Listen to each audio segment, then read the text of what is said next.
Valuation of goodwill. तो इस video में हम इस चैप्टर का थर्ड क्वेश्चन करेंगे। पिछली वीडियो में हमने फर्स्ट और सेकंड क्वेश्चन किया था, जो एवरेज प्रॉफिट के बेसिस पर गुडविल को कैलकुलेट करना था उसमें। तो इस चैप्टर में हम थर्ड क्वेश्चन करेंगे अभी।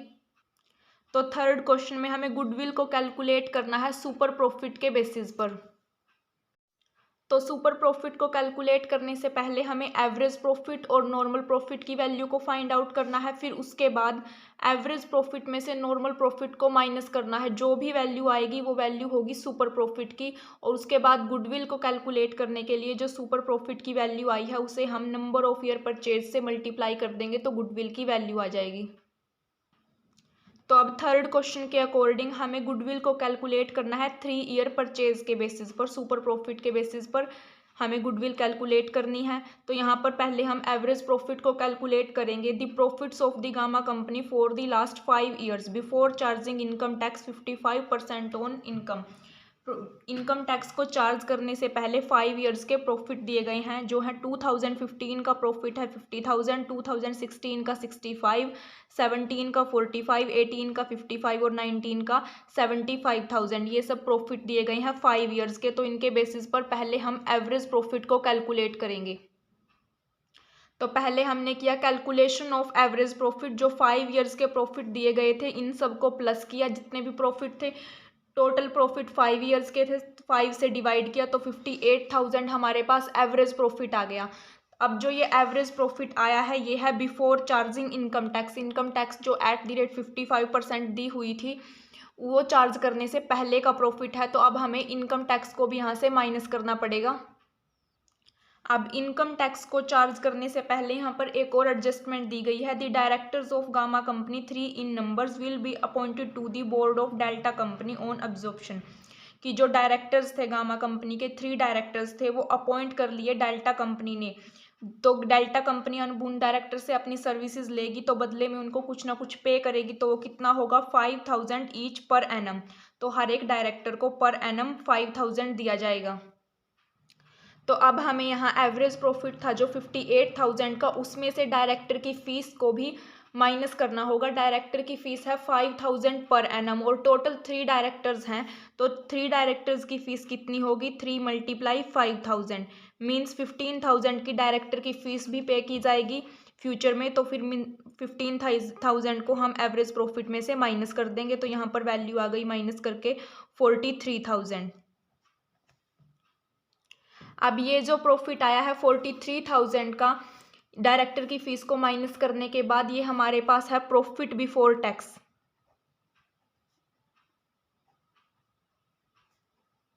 ये आ गया प्रॉफिट बिफोर टैक्स 43,000। अब यहाँ से इनकम टैक्स @ 55% वो भी माइनस करना पड़ेगा। अब 43,000 के ऊपर 55% की रेट से हमने टैक्स को अगर कैलकुलेट किया तो उसकी वैल्यू आ जाएगी 23,650। तो अब इस प्रॉफिट में से हम टैक्स की वैल्यू को अगर माइनस कर दें हमारे पास आ जाएगा actual average profit means profit after tax. तो अगर इसमें से इसको माइनस किया तो हमारे पास वैल्यू आई 19,350। तो अब ये जो 19,350 है ये हमारे पास आ गया एक्चुअल एवरेज प्रॉफिट, जो सारी एडजस्टमेंट करने के बाद आया है। जो हमें रिक्वायर्ड था इसमें ये आ गया वो प्रॉफिट। अब एवरेज प्रॉफिट की कैलकुलेशन करने के बाद सेकंड स्टेप था नॉर्मल प्रॉफिट की कैलकुलेशन करना। नॉर्मल प्रॉफिट की कैलकुलेशन कैसे होगी, क्वेश्चन में जो कैपिटल इन्वेस्टेड दिया गया है उसकी मल्टीप्लाई करेंगे हम नॉर्मल रेट ऑफ रिटर्न से। तो क्वेश्चन में जो हमें दिया गया है कैपिटल इन्वेस्टेड वो है 1,80,000 और रेट ऑफ रिटर्न दी गई है 10%। तो इसके बेसिस पर हम नॉर्मल प्रॉफिट को कैलकुलेट करेंगे। 1,80,000 मल्टीप्लाई किया रेट से, 10% रेट है। तो इन सबको कैलकुलेट करने के बाद हमारे पास वैल्यू आ जाएगी नॉर्मल प्रॉफिट की 18,000। तो अब यहाँ पर एवरेज प्रॉफिट की वैल्यू भी आ गई और नॉर्मल प्रॉफिट की वैल्यू भी आ गई। सुपर प्रॉफिट को कैलकुलेट करने का फॉर्मूला क्या था, average profit minus normal profit. Average profit की वैल्यू है 19,315। 19,350 एवरेज प्रॉफिट, इसमें से माइनस करना है हमें 18,000 का नॉर्मल प्रॉफिट। तो सुपर प्रॉफिट की वैल्यू आ गई 1,350। अब लास्ट में गुडविल को कैलकुलेट करने के लिए सुपर प्रॉफिट की मल्टीप्लाई करनी पड़ेगी नंबर ऑफ ईयर परचेज से। क्वेश्चन में हमें 3 नंबर ऑफ ईयर परचेज दिए गए हैं 3 ईयर्स के बेसिस पर हमें, तो सुपर प्रॉफिट है उसको मल्टीप्लाई करेंगे हम 3 से, क्योंकि 3 ईयर परचेज बोला गया है, तो यहाँ पर गुडविल की वैल्यू आ जाएगी 4050। अब इसके बाद है नेक्स्ट फोर्थ इलिस्ट्रेशन। इस इलिस्ट्रेशन में क्या है, कैलकुलेट करनी है goodwill by 5 year purchase of super profit. Super profit निकालना है हमें, फिर उसके बेसिस पर 5 ईयर परचेज गुडविल कैलकुलेट करनी है। इस क्वेश्चन में हमें बैलेंस शीट दी गई है, बट पिछले क्वेश्चन में जो थर्ड क्वेश्चन किया था वहाँ पर कैपिटल एम्प्लॉयड की वैल्यू क्वेश्चन में दी गई थी। यहाँ पर हमें पहले कैपिटल एम्प्लॉयड की वैल्यू को कैलकुलेट करना है, क्योंकि यहाँ पर रेट ऑफ रिटर्न तो दिया है 10% rate of return on average capital employed, but capital employed की वैल्यू हमें फाइंड आउट करनी पड़ेगी। उसके बाद है current year profit before payment of tax amount to 1,40,000। Tax pay करने से पहले प्रॉफिट दिया गया है 1,40,000 का, मीन्स बिफोर टैक्स है ये प्रॉफिट। एज्यूम टैक्सेशन एट 50%, 50% का टैक्स लगेगा। तो अब हमें इस क्वेश्चन में कैपिटल एम्प्लॉयड की कैलकुलेशन करनी है, तो सबसे पहले पता होना चाहिए कि हम उसमें क्या क्या लेकर चलेंगे, कौन कौन सी आइटम्स को इंक्लूड करेंगे। तो कैपिटल एम्प्लॉयड को कैलकुलेट करते टाइम हम फिक्स्ड और करंट एसेट्स को ऐड करेंगे और उनको उनके करंट प्राइस या फिर मार्केट प्राइस पर कैलकुलेट किया जाएगा। बट इनके अंदर जो हम एसेट्स फिक्स्ड और करंट एसेट्स लेंगे उनके अंदर किसी भी फिक्टिशियस एसेट्स को इंक्लूड नहीं करेंगे, और वो इन्वेस्टमेंट जो आउटसाइड दी बिजनेस है, नॉन ट्रेडिंग एसेट्स हैं, उनको भी हम इंक्लूड नहीं करेंगे, और जो गुडविल अपीयर की गई है बैलेंस शीट में उसको भी इंक्लूड नहीं किया जाएगा। तो मीन्स यहाँ पर सारी एसेट्स को इंक्लूड किया जाएगा मार्केट प्राइस पर, बट 3 एसेट्स को छोड़कर, fictitious asset, investment outside business और गुडविल, इन 3 आइटम्स को छोड़कर बाकी सभी को मार्केट प्राइस पर शो किया जाएगा। फिर उसके बाद जो एसेट्स का टोटल होगा उसमें से लाइबिलिटीज़ को माइनस कर दिया जाएगा, जो आउटसाइड लाइबिलिटीज़ हैं उनको माइनस कर देंगे, तो नेट कैपिटल एम्प्लॉयड की वैल्यू आ जाएगी। बट हम यहाँ पर क्वेश्चन को सोल्व करते टाइम एवरेज कैपिटल एम्प्लॉयड को लेकर चलते हैं, क्योंकि जो एवरेज कैपिटल एम्प्लॉयड है वो फेयरली वैल्यू को रिप्रेजेंट करता है। तो हमें कैपिटल एम्प्लॉयड को कैलकुलेट करने के बाद उसके बाद हमें एवरेज कैपिटल एम्प्लॉयड कैलकुलेट करना होगा। अगर हमें कैपिटल एम्प्लॉयड की बिगनिंग और एंड की वैल्यू दी गई है तो दोनों को प्लस करके डिवाइड कर देंगे 2 से। बट अगर दी गया है क्वेश्चन में कैपिटल एट द एंड दिया गया है, बिगनिंग वाला कैपिटल एम्प्लॉयड नहीं दिया गया, तो हम कैपिटल एट द एंड लेकर माइनस कर देंगे half of current year profit को, तो यहाँ से भी एवरेज कैपिटल एम्प्लॉयड को कैलकुलेट कर सकते हैं। तो एवरेज कैपिटल एम्प्लॉयड को कैलकुलेट करने के 2 तरीके हैं, अगर बिगनिंग और एंड का कैपिटल एम्प्लॉयड दिया गया है, और या फिर ओनली एंड का कैपिटल एम्प्लॉयड दिया गया है, बिगनिंग का नहीं दिया गया। अब क्वेश्चन के अकॉर्डिंग हम फोर्थ क्वेश्चन में calculation of net capital employed ये कैलकुलेट करेंगे पहले। तो हम पहले निकाल लेंगे एसेट्स को, फिर उनमें से लाइबिलिटीज़ को माइनस करेंगे। तो एसेट्स दी गई हैं जो नॉन करंट एसेट्स है, प्रॉपर्टी प्लांट इक्विपमेंट, इनको हम नोट्स टू अकाउंट में देखेंगे। लैंड एंड बिल्डिंग की वैल्यू आफ्टर चार्जिंग डेप्रिसिएशन 2,60,000 है, तो यहाँ पर हमने लैंड एंड बिल्डिंग ले लिया 2,60,000 का। फिर उसके बाद प्लांट की वैल्यू दी गई है डेप्रिसिएशन को लेस करके 1,70,000, तो प्लांट की वैल्यू भी ले ली 1,70,000। उसके बाद बैलेंस शीट में दिया गया है इनटेंजिबल एसेट गुडविल। गुडविल हमें कैलकुलेट नहीं करनी, गुडविल इसको में इंक्लूड नहीं करनी, तो 40,000 की गुडविल हम इसमें इंक्लूड नहीं करेंगे। उसके बाद है नॉन करंट इन्वेस्टमेंट जो है 2,10,000 की, ये भी नोट्स टू अकाउंट में देखेंगे। इन्वेस्टमेंट इन गवर्नमेंट सिक्योरिटीज़ 1,70,000 और इन्वेस्टमेंट फॉर प्लांट रिप्लेसमेंट 40,000। तो इनमें से हमें कौन से वाली इन्वेस्टमेंट को लेना है। गवर्नमेंट सिक्योरिटीज़ में जो इन्वेस्ट किया गया है वो आउटसाइड दी बिजनेस इन्वेस्टमेंट है, तो ये इंक्लूड नहीं करेंगे हम। Investment for plant replacement, plant की रिप्लेसमेंट के लिए इन्वेस्ट किया है, means inside the business investment है, तो 40,000 की इन्वेस्टमेंट को हम लेंगे, तो यहाँ पर हमने इन्वेस्टमेंट ली 40,000 की। उसके बाद है करंट एसेट, करंट एसेट है 2,60,000 की, तो इनको भी इंक्लूड किया जाएगा। उसके बाद आते हैं शेयर इशू एक्सपेंसेस, तो ये है फिक्टिशियस एसेट्स, तो इनको हम इंक्लूड नहीं करेंगे। तो अब जो एसेट साइड का टोटल हो गया वो हो गया 7,30,000। इनमें से हमने लाइबिलिटीज़ को माइनस करना है।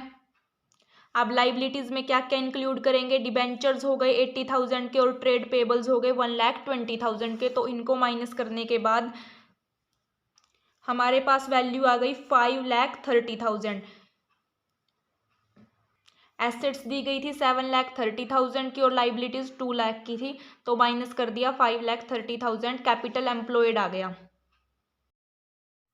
अब ये जो कैपिटल एम्प्लॉयड की वैल्यू आई थी 5,30,000, ये हमारे पास नेट कैपिटल एम्प्लॉयड आया है। इसके बाद हमें एवरेज कैपिटल एम्प्लॉयड को कैलकुलेट करना है।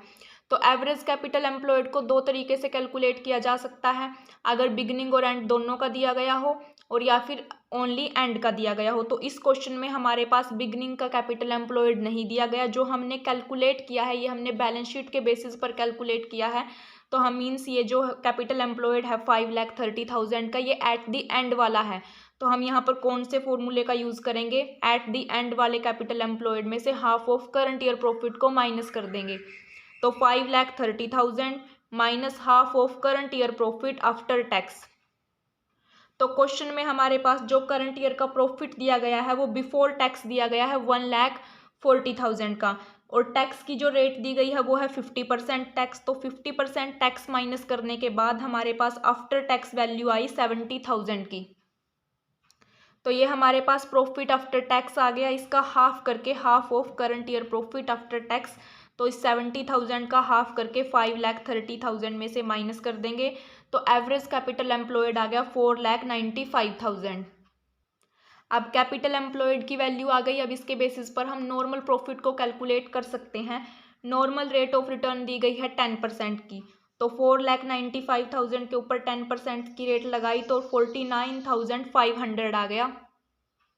उसके बाद ये पीछे वाले क्वेश्चन के जैसा, ये थर्ड क्वेश्चन के जैसा सुपर प्रॉफिट कैलकुलेट करना है। एक्चुअल प्रॉफिट हमारे पास 70,000 है जो हमने कैलकुलेट किया था, और नॉर्मल प्रॉफिट की भी वैल्यू है, दोनों को माइनस किया 20,500 आ गया। गुडविल कैलकुलेट करनी थी हमें 5 ईयर परचेज के बेसिस पर, तो सुपर प्रॉफिट को 5 से मल्टीप्लाई किया, हमारे पास गुडविल की वैल्यू आ गई।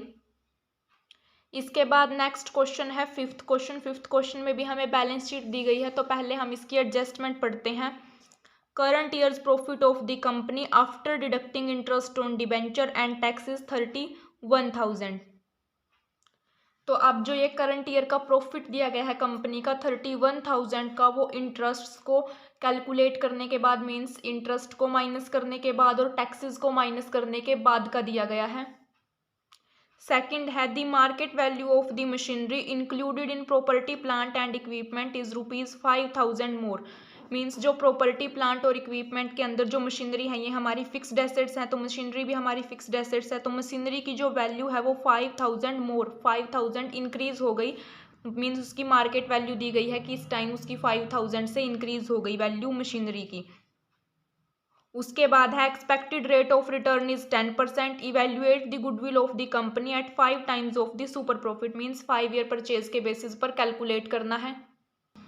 तो सबसे पहले हमें ये चेक करना है कि हमें इस क्वेश्चन में कैलकुलेट क्या करेंगे। सबसे पहले इसमें हमें प्रॉफिट दिया गया है, rate of return they the, normal rate of return, but यहाँ पर कैपिटल एम्प्लॉयड नहीं दिया गया। तो सबसे पहले हम एवरेज कैपिटल एम्प्लॉयड को कैलकुलेट करेंगे। तो इसमें हम सबसे पहले एसेट्स को लेंगे। एसेट्स में दिया गया है प्रॉपर्टी प्लांट एंड इक्विपमेंट, इनकी वैल्यू दी गई है 1,80,000। तो इनको हम एज इट इज़ लिख लेंगे 1,80,000 के प्रॉपर्टी प्लांट एंड इक्विपमेंट। अब हमें बैलेंस शीट के नीचे जो एडजस्टमेंट दी गई थी उनमें बोला गया था कि मशीनरी की वैल्यू है जो 5,000 से ज़्यादा कर दी गई, इंक्रीज़ कर दी गई। तो इंक्रीज़ इन वैल्यू कर लिख देंगे हम 5,000। हम इसको इकट्ठा भी दिखा सकते हैं 1,85,000 लिखकर, या फिर 1,80,000 प्लस 5,000 लिखकर भी लिख सकते हैं। उसके बाद दिया गया है non current intangible assets, goodwill दी गई है, तो गुडविल हमें इसमें इंक्लूड नहीं करनी, तो इसे छोड़ देंगे। सेकंड दिया गया है non current investment 5% tax free government loan.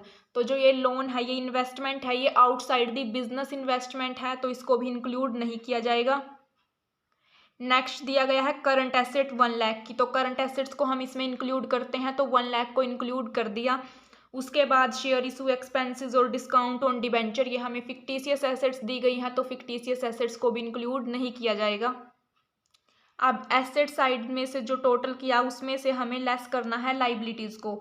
8% debentures दिए गए हैं, जिनकी वैल्यू है 50,000, तो उनको इंक्लूड कर लिया हमने। ट्रेड पेबल्स दे दिए 25,000 के और टैक्सेशन प्रोविजन दे दिया 10,000 का, तो इन सबको इंक्लूड करेंगे हम तीनों को। तो एसेट साइड का टोटल आया था 2,85,000 और लाइबिलिटी साइड का 85,000। तो 2,85,000 में से 85,000 को माइनस किया, 2 लाख की वैल्यू आ गई हमारे पास नेट कैपिटल एम्प्लॉयड की। अब इसके बाद कैलकुलेट होगा एवरेज कैपिटल एम्प्लॉयड।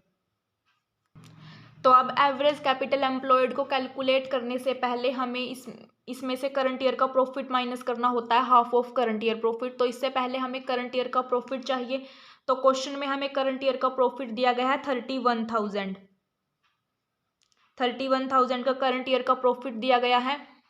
बट यहाँ पर क्या बोला गया है कि after deducting interest on debentures, interest on debentures को डिडक्ट करने के बाद और टैक्सेस को डिडक्ट करने के बाद 31,000 का प्रॉफिट है।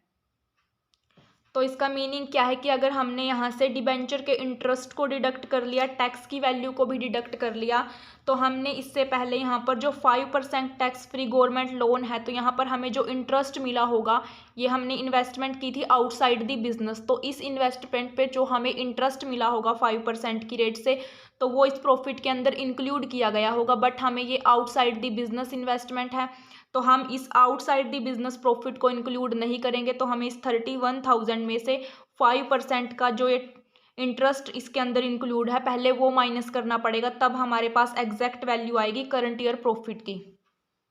तो ये जो इन्वेस्टमेंट दी गई थी ये दी गई थी 20,000 की। तो इसके ऊपर 5% की रेट से अगर हम इंटरेस्ट को कैलकुलेट करें तो वो होगा 1,000 का।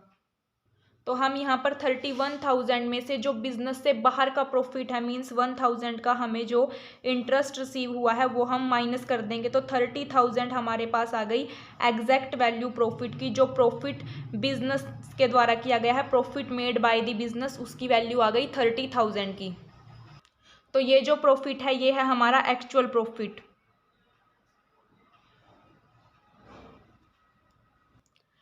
तो 30,000 करंट ईयर का प्रॉफिट है, उसका हाफ करके हम माइनस कर देंगे नेट कैपिटल एम्प्लॉयड में से। नेट कैपिटल एम्प्लॉयड था 2 लाख का, हाफ ऑफ 30,000 15,000 हो गया। तो इसको माइनस किया 1,80,000 का, हमारे पास एवरेज कैपिटल एम्प्लॉयड की वैल्यू आ गई 1,85,000। तो अब हम सुपर प्रॉफिट को कैलकुलेट कैसे करेंगे? जो एक्चुअल प्रॉफिट है या फिर प्रॉफिट आफ्टर टैक्स है उसमें से हमें माइनस करना है नॉर्मल प्रॉफिट को। तो सुपर प्रॉफिट की वैल्यू आ जाएगी, हमारे पास एक्चुअल प्रॉफिट या फिर प्रॉफिट आफ्टर टैक्स की वैल्यू आ गई थी 30,000। अब नॉर्मल प्रॉफिट को कैलकुलेट करना है तो वो कैसे करेंगे? एवरेज कैपिटल एम्प्लॉयड दिया गया है 1,85,000 का, उसका 10% निकाल देंगे क्योंकि रेट दी गई है क्वेश्चन में 10%। तो 10% निकाल देंगे तो नॉर्मल प्रॉफिट की वैल्यू आ जाएगी। तो 30,000 माइनस इसका 10% किया 18,500 आ गया। तो 11,500 आ गई सुपर प्रॉफिट की वैल्यू। अब गुडविल बोल रहा था कि 5,000 of super profit, super profit की वैल्यू हमारे पास ये है, तो 5 टाइम्स है, 5 से मल्टीप्लाई कर दिया, 57,500 गुडविल की वैल्यू आ गई।